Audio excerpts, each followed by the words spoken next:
I'm going to show you how to do my homemade meatball recipe. So what you want to do is open your packet of mince. I've got steak mince, which is the same as beef mince. So just place that into the bowl like that and just break it up a bit like that.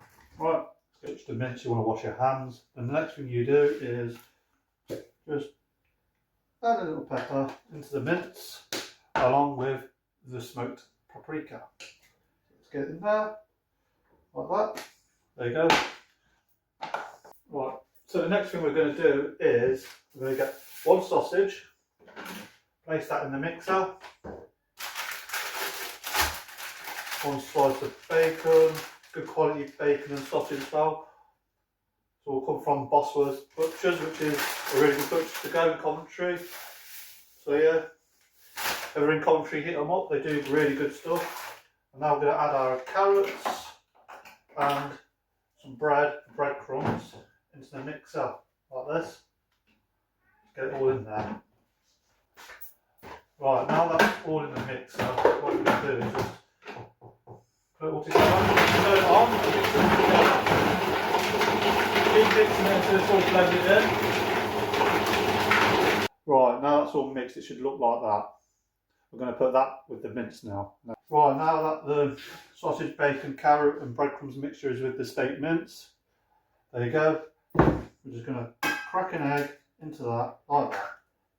Now we add a little bit of garlic, just a tablespoon will do, like that.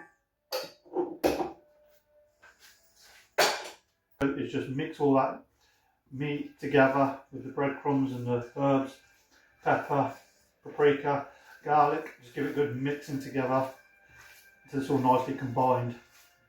Keep going for about 3 minutes just to mix all that in.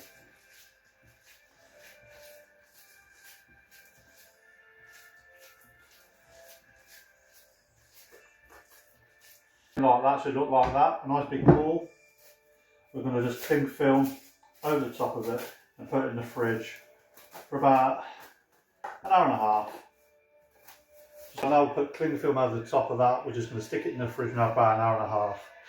Now that's been an hour and a half, we're now ready to cook our meatballs. So I've got my pan over my hob, as you can see there. Just going to drizzle a little bit of olive oil in there. Now that the pan's now heating up, I'm just going to get my mince and just take a little bit off and roll a bit of my mince that I've got to meatball shapes and just place that in the pan. Just do that until all the mince has obviously been rolled into a ball like this. Keep going, roll it with the palm of your hands. Technique. Now the meatballs are in the pan like that. I've got 9 in a pan. What you want to do is just cook them for about 10 to 15 minutes on a medium heat till a nice golden brown colour. Right, so now the meatballs are starting to cook. I'm just going to boil some water for my pasta.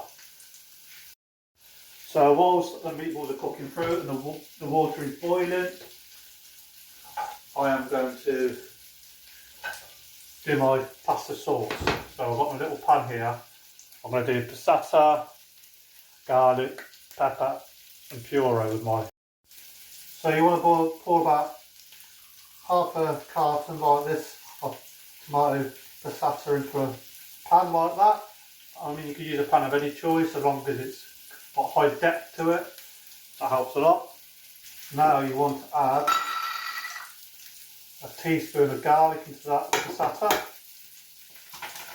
along with a bit of black pepper.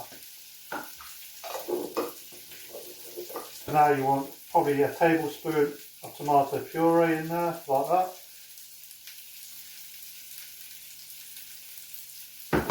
Next you want to just mix all that in with your spatula so it produces a nice thick sauce. Right now my water has boiled, I'm just going to pour it into my pan.